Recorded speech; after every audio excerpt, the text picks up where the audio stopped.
చేతిలో పవర్ ఉంటే ఆ లెక్కే ఏరుంటదుల్లా. చట్టం సుట్టమైతుంది, సెక్షన్ సెల్యూట్ కొడుతుంది, రూల్ లూజ్ అవుతుంది. పడని లీడర్ అనిపిస్తే చాలు ఏదో కేసులు ఇరికియొచ్చు. ఎన్ని చూడలే చెల్ అంతా తొండి అని కోర్టుకు పోతే 2 దిక్కుల మాటలిని తీర్పిస్తుంది. కాకుంటే జరంత ఆలస్యం కావచ్చు కానీ ఏదో ఒకనాడు బయటనైతే పడతారు గిట్లా. ఇవాళ హైకోర్టు 2 ముఖ్యమైన కేసులు కొట్టేసింది. ఒకటి రేవంత్ రెడ్డి సార్ది, ఇంకోటి కేటీఆర్ సార్ది. అదిగిన ఒకళ్ళ మీద ఒకళ్ళు పెట్టిన కేసులే. ఫస్ట్ చూస్తే జనువాడ ఫామ్ హౌస్ కేసు. 5 ఏళ్ల కిందట రామన్న ఫామ్ హౌస్ మీదకి డ్రోన్ కెమెరా పంపిండని అరెస్ట్ చేసి జైలుకు పంపిండ్రు. రూల్స్ తప్పి కట్టిండని అందరికి ఎరక చేస్తానికి పని చేసినందుకు కేసు అయితే వాయిదాల మీద వాయిదాలు నడిచింది కోర్టులా. ఫామ్ హౌస్ ఎవరు పోకూడని చూడకూడని జాగా కాదు, దీనికే కేసు ఎట్లా పెడతారని రేవంత్ సార్ వాళ్ళ లాయర్ వాదిస్తే జడ్జి సార్ వాజీవే అనిపించి తప్పుడు కేసు అని కొట్టేసిండు అన్నట్టు.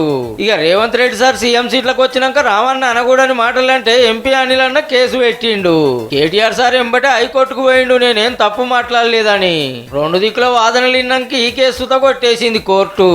ఒక్కనాడే 2 ముఖ్యమైన లీడర్ల కేసులు గిట్ల మాఫీ అయినాయి అన్నట్టు.